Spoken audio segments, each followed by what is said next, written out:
Seigneur, nous te bénissons pour ta présence en ces lieux. Gloire à Dieu, gloire au Père, gloire à Jésus-Christ, gloire au Saint-Esprit, gloire à Jésus. Sois loué à jamais. Merci Seigneur pour ta présence. Sois loué et élevé à jamais. Merci. Quand il descend, l'atmosphère change et transfère entre ciel. Lève tes mains. Quand il descend, Oh. tout s'arrête, transfert entre ciel et terre. Quand il descend, l'atmosphère change, entre ciel et terre. Quand il descend, oui, tout s'arrête, transfert, entre ciel et terre.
Et tu avances comme ça vers les eaux profondes. C'est comme ça. Ça se passe comme ça.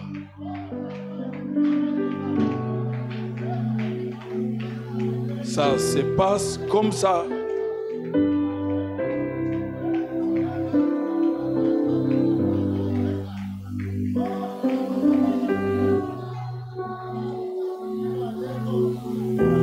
Seigneur, merci, merci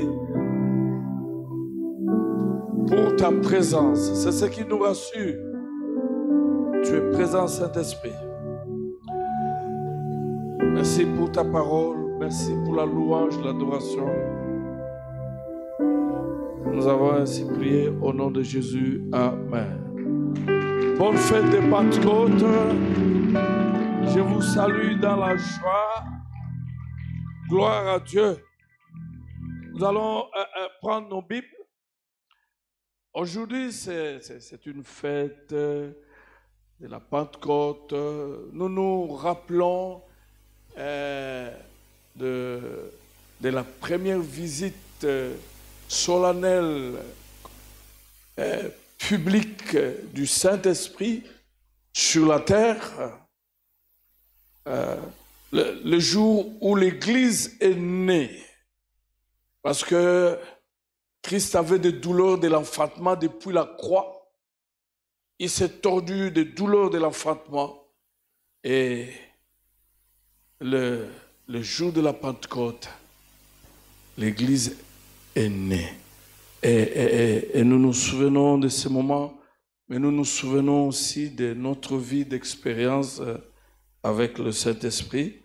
Je vais parler un peu. Je vais parler un peu et puis nous allons prier un peu et puis nous passerons à la Sainte Seine. Et le thème, le petit thème, il buvait à un rocher qui était Christ. Il buvait. Quand nous venons à l'église du Seigneur, il y a les rochers. Et ces rochers-là, c'est Christ. Nous ne faisons que boire parce que l'eau désaltère, l'eau restaure, l'eau fertilise, l'eau change le désert à une terre fertile, l'eau. Et gloire à Dieu. Le premier texte, c'est Jean chapitre 7, 37 à 39. Dit ceci, Jésus, n'est-ce pas, s'est mis debout le dernier jour. Est-ce qu'on peut lire tous ensemble? Le dernier jour de la fête, le jour le plus solennel, Jésus s'éteint devant la foule et lança en pleine voix: si quelqu'un a soif, qu'il vienne à moi, et que celui qui croit en moi boive. Car, comme le dit l'Écriture, des fleuves d'eau jailliront de lui.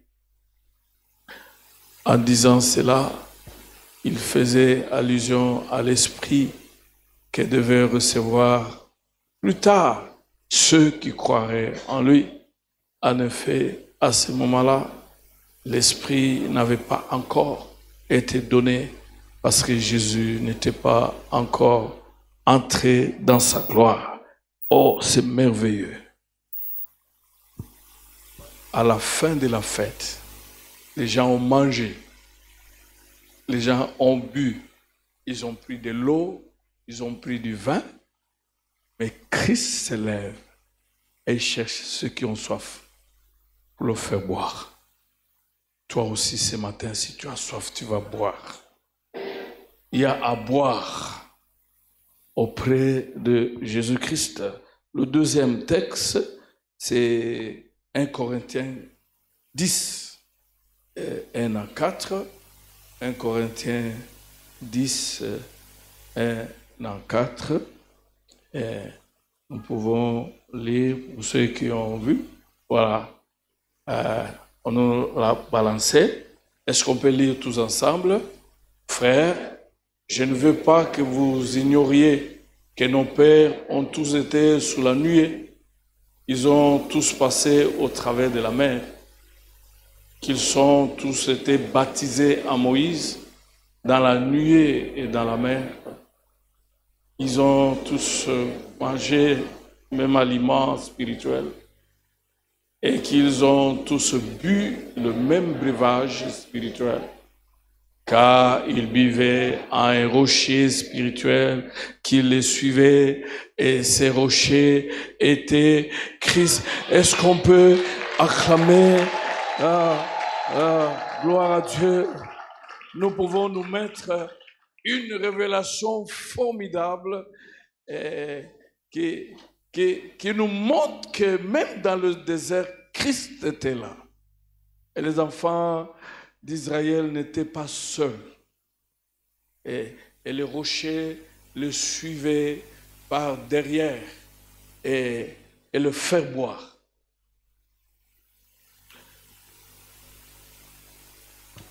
Le mot qui a été traduit par Pentecôte signifie 50 jours. 50 jours. Et donc, la Pentecôte, là je parle d'abord de la Pentecôte juive. La Pentecôte juive était la fête du 50e jour après la Pâque. Après la Pâque juive. 50e jour. Et c'était à l'origine, on appelait ça la fête de moisson. La fête de moisson. Les jours où on offrait à Dieu le prémisse de la moisson de blé. Et quand on appelle prémisse, la prémisse, c'est la toute première récolte. Et cette première récolte avait un message qu'il y aura une grande récolte. Et cette récolte-là, on l'appelait prémisse et on donnait à Dieu. Mais c'est très compliqué dans les églises aujourd'hui où le premier salaire est donné aux oncles et après, quand il n'y a plus de travail, on vient à l'église. La prémisse. Et il y a eu même des chrétiens où chaque premier salaire de l'année, il amenait tous les salaires à Dieu. C'est le prémisse. Le prémisse. Et donc, cette fête, 50 jours après la Pâque, était célébrée avec faste et les gens amenaient, n'est-ce pas, leurs prémices. Tu as eu un marché, le premier salaire, c'est la prémisse. J'espère que ceux qu'on va engager aussi demain, qui viendront trouver l'emploi, je les attends à la fin du mois avec la prémisse.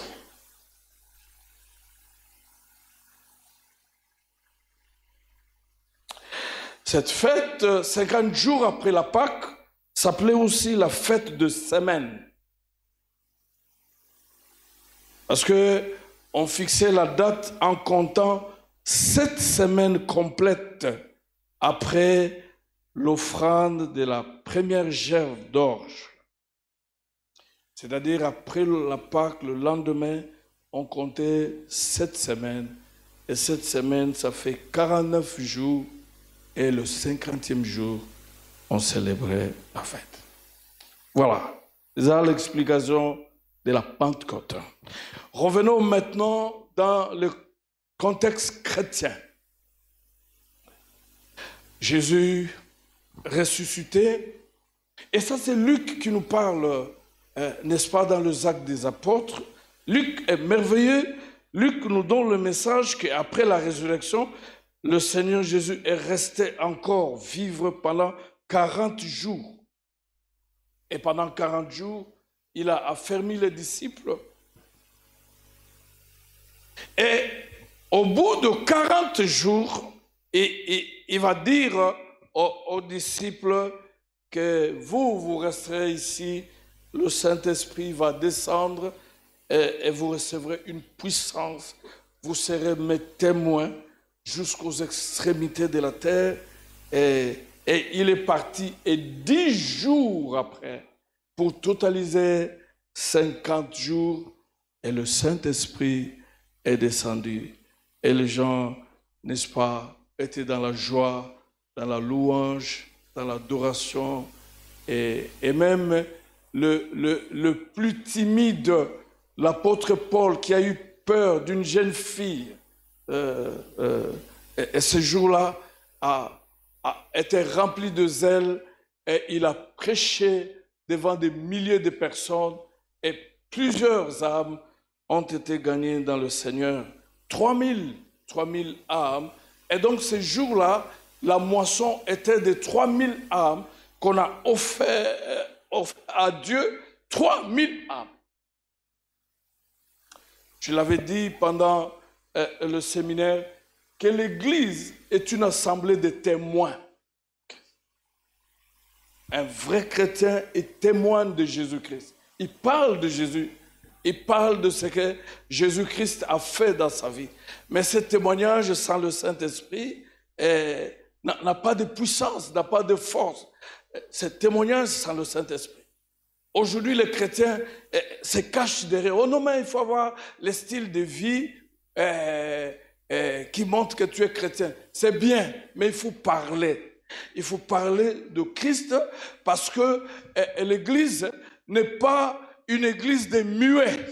Il faut parler de Jésus-Christ et tu as besoin, n'est-ce pas, de la puissance du Saint-Esprit pour parler de Jésus. Parler de Jésus, parler de Jésus et parler de Jésus-Christ. Alléluia. Et même pendant la semaine, j'avais parlé d'une sœur qui a été guérie de sida et qui est partie partout là où elle s'est prostituée, pour leur dire, Jésus m'a guéri, Jésus m'a sauvé, Jésus m'a pardonné, je suis vivant, je demande pardon, je ne reviendrai plus ici pour se prostituer. Un étudiant qui, rempli du Saint-Esprit, témoin de Jésus, il va jusqu'à l'auditoire pour dire, je ne tricherai plus. Je trichais.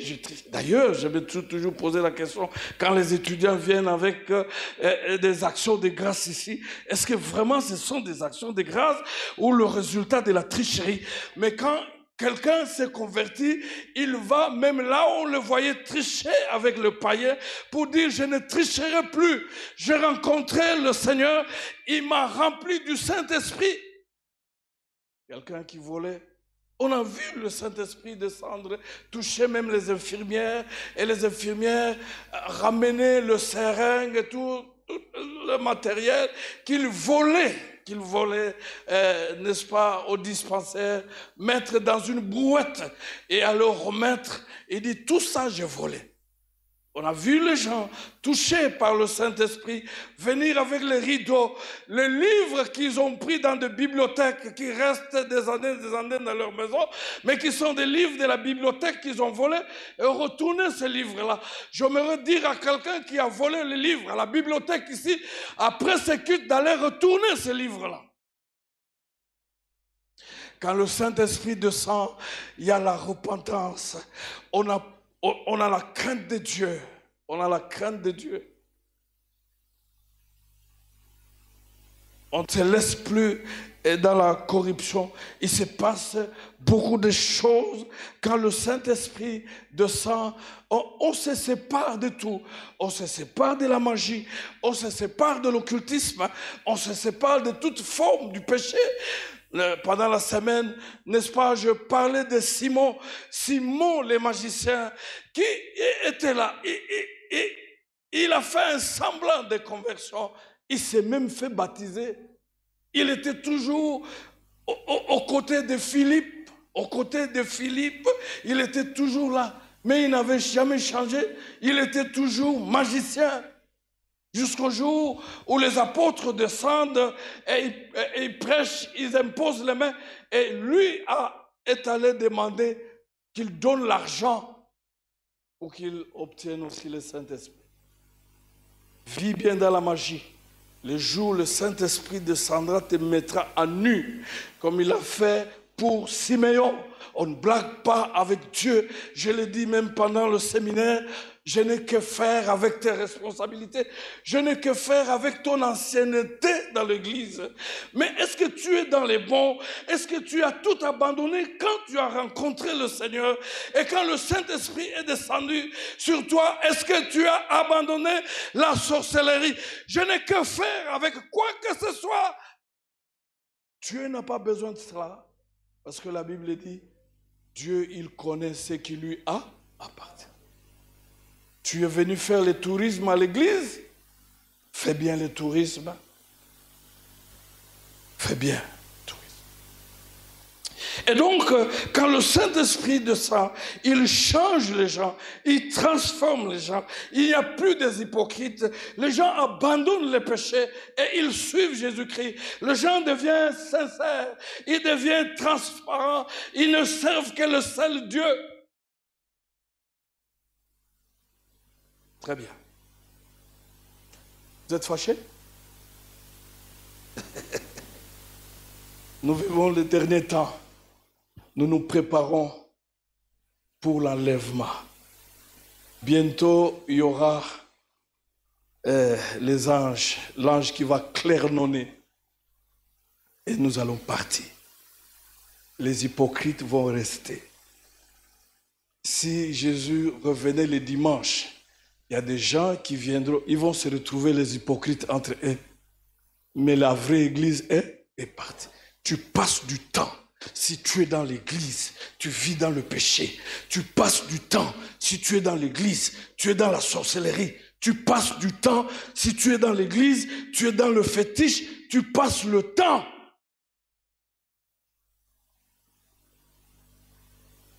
Parce que Jésus-Christ revient bien. Bientôt. Très bien. La Bible nous dit dans 1 Corinthiens 10, 1 à 4, et surtout le 3e, 4e verset, et la Bible nous dit que nos pères qui étaient dans le désert, étaient nourris spirituellement par ce breuvage qui était Christ qui le suivait. Christ était dans le désert en train de suivre le peuple d'Israël et en train de le faire boire de l'eau spirituelle. Et c'était merveilleux dans le désert. La Bible nous dit que dans le désert, quand le peuple d'Israël est sorti de l'Égypte, Dieu s'est mis devant. Et la journée, c'était, n'est-ce pas, une colonne de nuée pour le couvrir, le protéger contre la chaleur. Et la nuit, c'était une colonne de feu pour le réchauffer, le couvrir contre le froid. Mais il n'y avait pas seulement la colonne de nuée, il n'y avait pas seulement la colonne de feu, mais il y avait aussi les rochers qui les suivaient. Alléluia. Pour le faire boire de l'eau de la vie. Je me redire à quelqu'un, tu n'es pas seul. Tu n'es pas seul. Tu es avec Jésus. Il est là. Il nous console. Il nous abreuve. Il nous console et nous abreuve. Et il nous accompagne. Est-ce que quelqu'un peut m'aider ce matin? Tu t'élèves. Tu t'élèves. Et tu bénis Jésus, le rocher de siècle. Le rocher de la vie, le rocher qui fait boire, le rocher. Le peuple d'Israël avait le rocher. Gloire à Dieu, gloire au Seigneur. Tu proclames cette fois que je te bénis mon rocher. Je te bénis mon rocher qui libère l'eau pure. Je te bénis mon rocher, le rocher de la vie qui libère l'eau de la vie. Gloire à Dieu, le rocher de la vie, je te bénis. Le rocher de la vie, gloire à Dieu. Tu n'es pas seul, tu es avec le Père. Tu n'es pas seul, Tu es avec le Saint-Esprit, l'eau de l'Esprit de la vie. Tu n'es pas seul, tu es avec le rocher. Il suffit simplement de t'approcher du rocher pour être abreuvé. Il y a de l'eau pour tout le monde dans le rocher. Le rocher du siècle, c'est Jésus. Il y a de l'eau pour tout le monde dans le rocher. Gloire à Dieu. On peut se mettre. Quand Paul parle, il fait allusion à ce qui s'est passé dans le désert. Dans le désert, 2 fois on parle du rocher. Au début du rocher et à la fin. Au début, quand vous lisez dans Exode 17, verset 6, la Bible dit, Dieu a demandé à Moïse de frapper le rocher pour que l'eau sorte. Et Moïse a frappé. Et à la fin, à Nombre, Dieu demande, n'est-ce pas, à Moïse de parler au rocher, lui frappe 2 fois. Je voudrais dire à ceux finalement qui ont renfermé Dieu dans des formules, parce qu'un jour, Dieu a utilisé sa pochette, Dieu a utilisé son casaque, et puis c'est devenu pour toute sa vie. On ne peut pas enfermer Dieu dans une formule. Dieu est un Dieu de multisystèmes.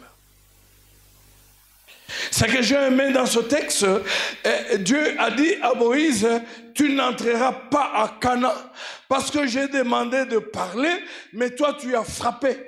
Une obéissance partielle est une désobéissance. Et je me pose la question, si Dieu pouvait agir de cette sorte à l'endroit de Moïse, parce que Dieu élève Moïse, il dit, il n'y a eu personne, et il n'y aura personne sur la terre comme Moïse, parce que Moïse parlait avec Dieu. En dehors de Jésus-Christ, celui qui parlait avec Dieu, c'est Moïse. Mais quand Dieu lui a demandé de parler au rocher, il a frappé 2 fois. Dieu a dit, tu n'entreras pas à Canaan. Je suis en train de parler aux prophètes, aux serviteurs de Dieu qui sont dans la salle ce matin, qui sont désobéissants. Si Dieu a fait ça à Moïse et toi et moi, tu as commencé dans l'esprit, tu termines dans la chair. Tu as commencé libéré, tu es en train de terminer dans la possession démoniaque. Il y a une occasion favorable aujourd'hui. Alléluia. Alléluia. Et dans Jean chapitre 7, verset 37 à 39, et c'est là où Jésus dit, moi je me suis toujours posé la question. On parle, tu ne veux pas te convertir, tu ne veux pas changer, tu continues, mais tu viens faire quoi? Parce que si on vient pour rentrer au ciel, nous ne venons pas pour plaire aux gens, nous ne venons pas pour que les gens nous voient, nous venons pour entrer au ciel. Quand le Saint-Esprit te remplit, tu cesses avec le critique. Passe tout le temps à critiquer les gens, à parler des autres, mais vous passez du temps, passe du temps à parler de toi-même. Et à parler de toi-même auprès de Dieu. Tu gagneras, mais tu passes de temps. Tu passes de temps. Très bien. Et dans Jean chapitre 7, c'est le rocher qui parle. Après que les gens aient bu, mangé, il dit, venez à moi, vous tous qui avez soif. Venez à moi, vous allez boire. Vous allez boire. Quiconque croira va boire. Quand on a soif, on boit. Voyez-vous, dans cette fête, Jésus n'a pas appelé tout le monde. Il a appelé seulement ceux qui avaient soif. Vous voir. Et il dit, après avoir bu, les fleuves d'eau couleront de vos seins. Après avoir bu l'eau de la vie, vous deviendrez le régime des eaux de la vie. Des gens qui, après leur passage, c'est la vie. quand il a été là, on sent qu'il a été là parce que les gens ont été sauvés, les gens ont changé de vie, les gens ont été libérés, délivrés après son passage. Et parce que c'est Jésus qui dit, et après avoir vu, vous deviendrez le fleuve d'eau vive couleront dans vos seins. Vous devenez l'espérance des gens. Un véritable enfant de Dieu, il ne passe pas dans l'anonymat. Partout où il passe, les gens sentent, les gens racontent qu'il est passé. Mais toi, quand tu passes, les gens reconnaissent que tu es passé parce que tu as parlé du mal de l'autre.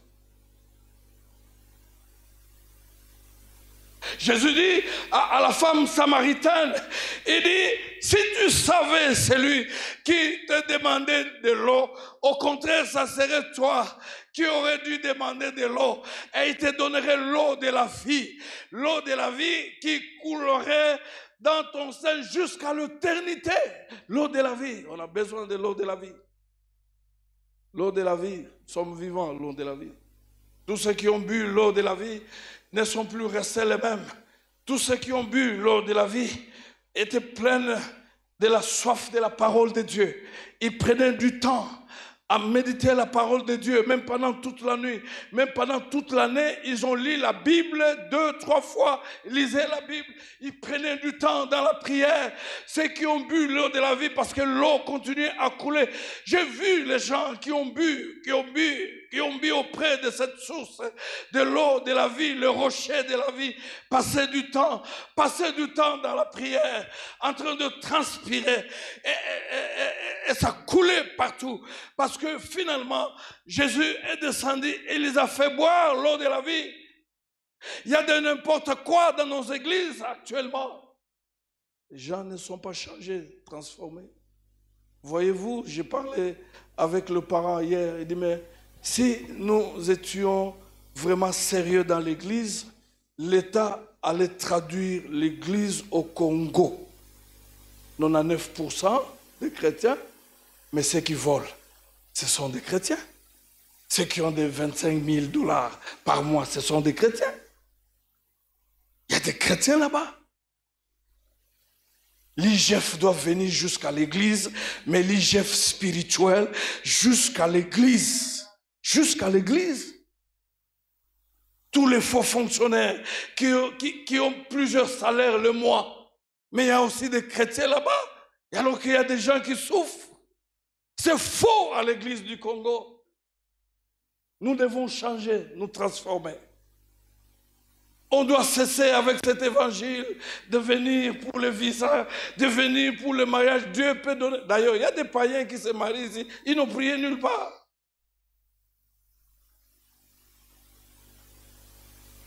L'église du Congo n'est pas influente parce que nous n'avons pas des hommes et des femmes convertis, remplis du Saint-Esprit. Voyez-vous, si nous avions des hommes et des femmes convertis, remplis du Saint-Esprit, cette université ne serait pas ce qu'elle est là.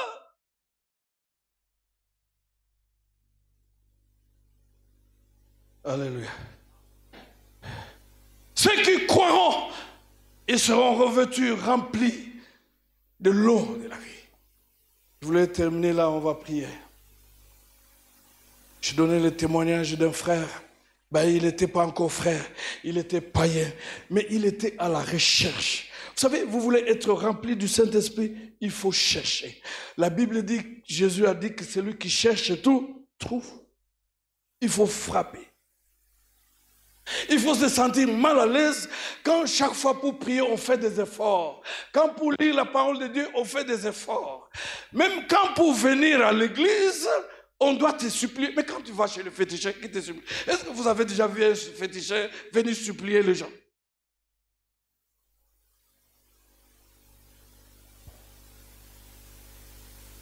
Il est allé prier. Il donne ce témoignage qu'après que j'ai terminé à prier, le Seigneur m'a ouvert les yeux. J'ai vu quelqu'un descendre comme un roi. Il s'appelait Jésus. Et il avait une criche. Il est venu jusque là où j'étais. Il a dit, ouvre la bouche. Il a déversé l'eau de la criche. Il dit, je te donne les dons de guérison, les dons de miracles. Ouvre encore la bouche, les dons de foi. Ouvre encore la bouche, les dons de puissance. Ouvre encore la... 9 dons. Débordé tellement, un homme puissant, gradé dans l'armée. Il est rentré pour dire, je quitte l'armée et je pars évangéliser la parole de Dieu. Un homme puissant, il a prié même pour quelqu'un qui a fait un accident et qui était licencié du travail. Il a prié pour lui. Le monsieur était guéri et la jambe a poussé de 7 cm. Un homme puissant qui s'est promené pour annoncer la bonne nouvelle. Proclamer ce que Jésus est capable de faire. Et les choses arrivaient et les choses s'accomplissaient. Vous ne voyez plus ça dans nos églises aujourd'hui. Nos églises aujourd'hui, ce sont des églises, mets la main dans la poche et puis l'argent va venir. Mais dis donc, où est la place du travail? 3 choses. Avoir soif, croire, et puis demander. Tu es avec moi? Est-ce qu'il y a quelqu'un qui est prêt à parler au rocher? Corriger ce que Moïse a fait? Au lieu de parler, il a frappé. Mais toi, tu vas parler parce que le rocher est là et l'eau est toujours là en abondance et tu vas boire. Quelqu'un est avec moi? Il y a quelqu'un qui croit? Il y a quelqu'un qui a soif? Quelqu'un est prêt à demander au rocher? C'est Jésus, le rocher de siècle, le rocher de la vie. Oh, gloire à Dieu. Tu peux t'élever là où tu te trouves. Gloire au Seigneur. Gloire au Seigneur. Gloire au Seigneur. Alléluia. Le groupe d'adoration, il va monter. Il va me chanter ces cantiques de transfert, de tout. Quand l'Esprit descend, il vient avec le transfert de la guérison. Il vient, parce que l'eau, c'est la restauration. L'eau, c'est le rétablissement. L'eau, c'est la consolation. L'eau, c'est le renouvellement de la force. Quand le Saint-Esprit, quand on est débordé de l'eau, on est même renforcé, on renouvelle même sa force. Quand on est débordé du Saint-Esprit, on est débordé de l'amour pour Dieu, de l'amour pour le ciel. On peut appeler que le Seigneur rentre aujourd'hui, même si on veut se marier aujourd'hui. Tant pis, on dit Seigneur viens et je vais partir. Quand il y a l'eau, il y a des miracles qui se passent. Oh gloire à Dieu, je vois les assoiffés du Saint-Esprit, de l'eau de la vie en train d'être remplis et débordés. Et l'eau de la vie va déborder. Je suis en train de voir les gens qui ouvrent leur cœur parce qu'ils croient que Jésus est capable, ce rocher de la vie, qui peut finalement me faire boire de l'eau et qui va couler de l'éternité. Il y a des gens qui vont changer aujourd'hui et qui vont devenir des régis des eaux. La fontaine. Et quand tu deviens la régie des eaux, tu deviens une bénédiction pour les autres. Tu n'es plus quelqu'un qui devient un ennui, mais tu deviens une bénédiction pour les autres. Parce que l'eau coule en vous et l'eau passe. Levez vos mains. Je voulais parler à quelqu'un qui a soif et dit, ne t'en fais pas. Tu vas boire parce que Jésus est là, il fait boire. Commence à prier. Gloire à Dieu. La Bible déclare que ce jour-là, après la fête, après que les hommes et les femmes aient bu, après qu'ils aient mangé et bu, Jésus s'éleva de manière solennelle et déclara, venez à moi, vous tous qui avez soif, je vais vous donner de l'eau de la vie. Et maintenant, ce rocher est encore en ce lieu. Il y a un transfert entre ciel et terre. Quand tu descends, tu pries, tu dis Seigneur, Seigneur, je sois. il y a un transfert entre ciel et terre. Quand tu descends, oui, tout s'arrête. Il y a un transfert entre ciel et terre. Quand tu descends, l'atmosphère change. Tu es en train de prier. Tu dis au Seigneur, je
Et je veux boire l'eau de la vie au fond, auprès du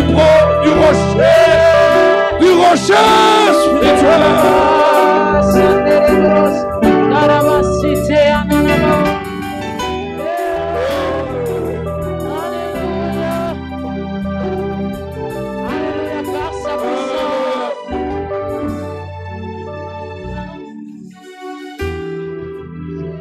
Seigneur, dites à Jésus, j'ai soif. Toi, le rocher de siècle, j'ai soif. Je suis fatigué de forcer à te servir. Je suis fatigué de forcer de te prier. Je suis fatigué de forcer à lire la Bible. Je veux être arrosé. Oh Seigneur, je voulais parler à quelqu'un qui traverse des moments difficiles, de la sécheresse spirituelle, par la routine. Oh, que la rosée est là. La Bible déclare, ouvre ta bouche, je la ouvre ta bouche, je la remplirai. Ouvre ta bouche, je la remplirai. Ouvre ta bouche, je la remplirai. Je parle à quelqu'un qui a soif. On ne fait boire que celui qui a soif. Je parle à quelqu'un qui croit que quelque chose va changer ce matin. Gloire à Dieu, que Jésus est là pour faire boire, pour faire boire, pour faire boire, pour faire boire. Il y aura un débordement. Gloire à Dieu. Je dis, il y aura un débordement. Je dis, il y aura un débordement. Je m'adresse à quelqu'un qui a soif. Il va se passer des choses. Il y a quelqu'un qui a soif. Jésus, le rocher de siècle, il est là. Il va faire boire quelqu'un. Gloire à Dieu.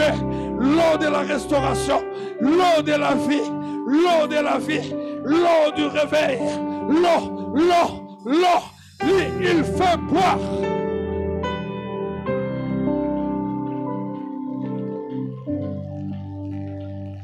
Levez vos mains. Il y a quelque chose qui se passe. Levez vos mains. Je dois vous avouer que ce que la Bible dit est vrai. Quand tu ouvres ta bouche, il va le remplir.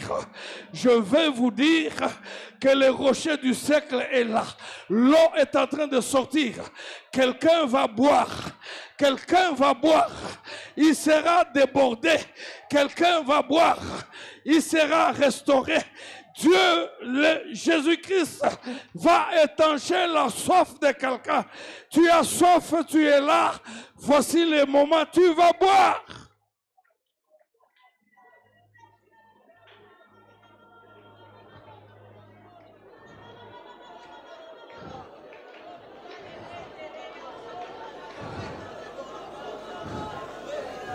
Ne sois pas distrait.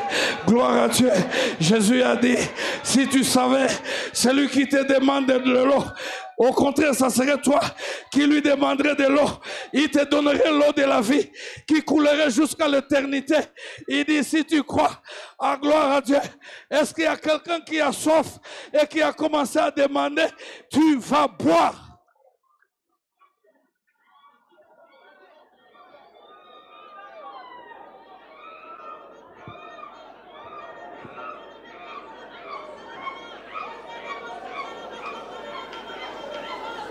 Laissez-la, ne la touchez pas, elle est débordée. Laissez-la, qu'elle avance. Il y a de ceux qui avancent dans les eaux profondes. Maintenant, ils ne peuvent plus se tenir. Ils sont emportés par la vague du fleuve du Saint-Esprit. Quelqu'un est touché, quelqu'un est en train d'être rempli, quelqu'un est en train d'être rempli, quelqu'un est en train d'être rempli.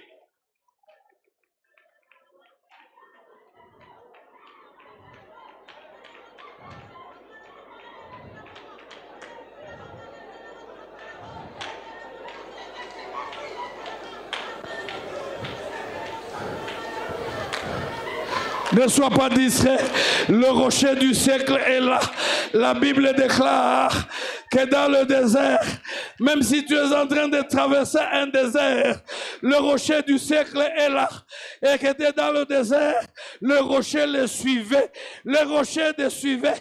Et ils étaient en train de s'abreuver auprès du rocher. Tu seras arrosé. Tu es en train d'être arrosé. En train d'être arrosé. Gloire à Dieu, gloire à Dieu, en train d'être débordé.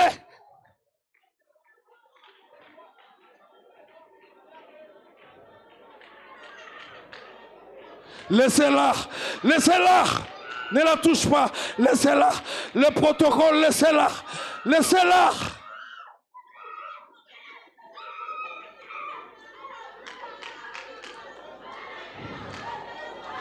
Ne sois pas distrait.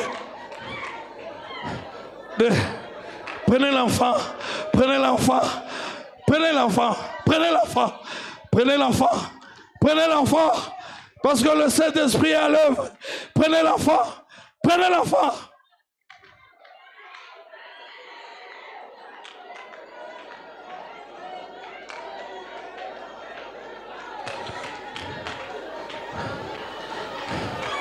Prenez l'enfant, prenez l'enfant.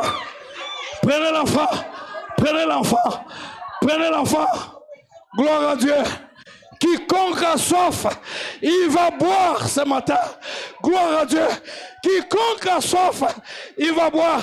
On donne à boire à celui qui a soif. On donne à boire qu'à celui qui a soif. Quiconque croit que quelque chose va se passer dans ma vie, j'en ai marre. Dans le désert, ils ont bu. Dans le désert, ils ont bu. Dans le désert, ils ont bu. Dans le désert, ils ont bu. Dans le désert, ils ont bu. Dans le désert, ils ont bu. Dans le désert, ils ont bu. Dans le désert, ils ont bu. Dans le désert, ils ont bu. Dans le désert, ils ont bu. Alléluia. Dans le désert, ils ont bu.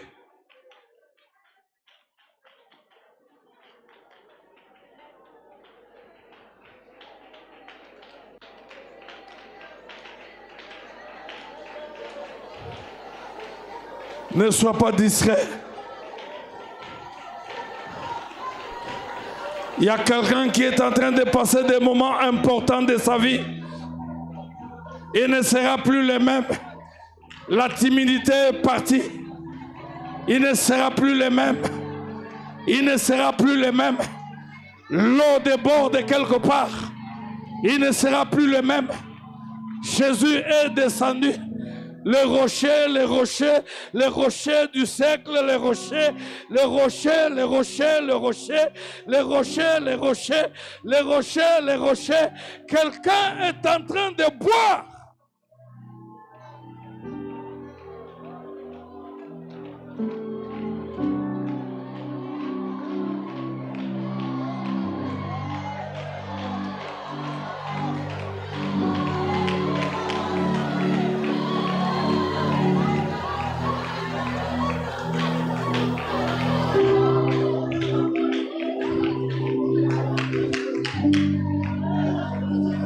Alors gardez silence, contemplez Jésus. Oh, j'aimerais que quelqu'un fasse cette expérience. Jésus avec la cruche est en train d'abreuver quelqu'un. Jésus avec sa cruche est en train de remplir quelqu'un de dons spirituels, des dons de puissance, des dons de foi, des dons de force. Oh, gloire à Dieu, il y a une puissance. Une puissance.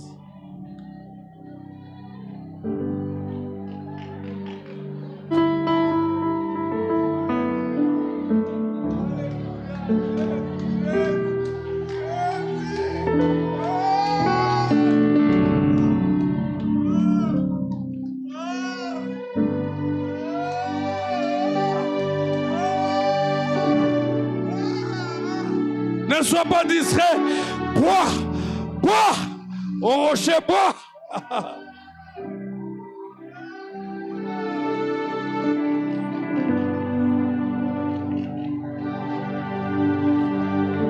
Bois.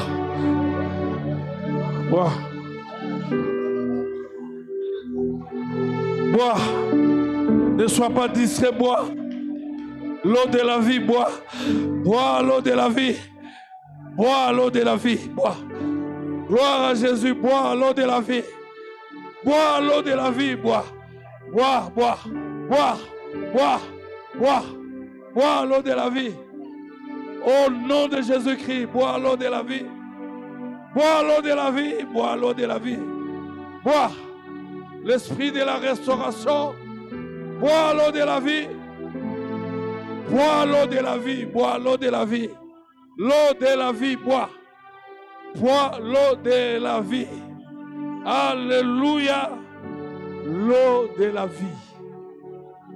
L'eau de la vie. L'eau de la vie.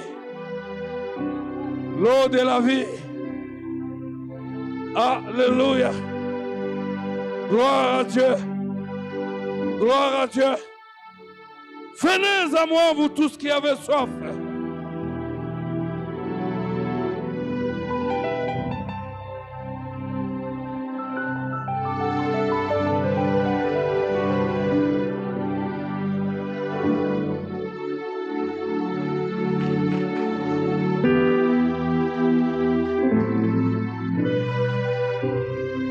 L'eau de la vie.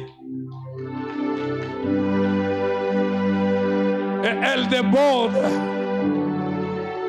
Et elle déborde l'eau de la vie. L'eau de la vie. Et elle déborde l'eau de la vie. L'eau de la vie.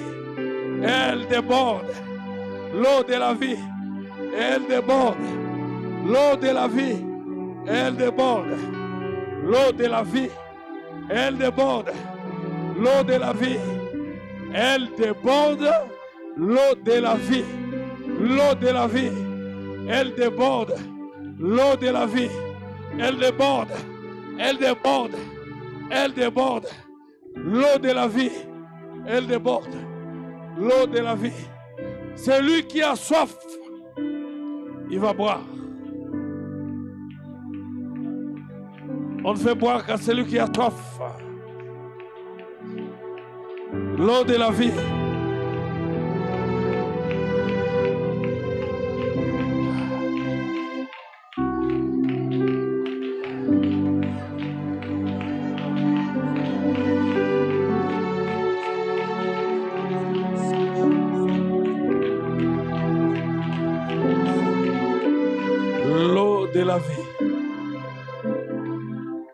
l'eau de la vie.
Levez vos mains et gardez silence.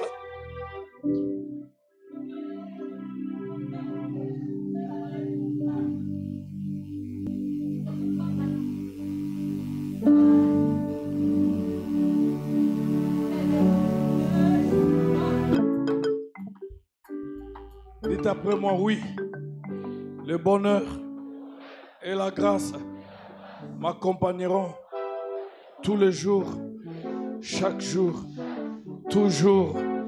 Oui, le bonheur et la grâce m'accompagneront tous les jours, chaque jour, toujours. Oui, le bonheur et la grâce m'accompagneront tous les jours, chaque semaine, chaque mois, chaque année. Au nom de Jésus. Amen.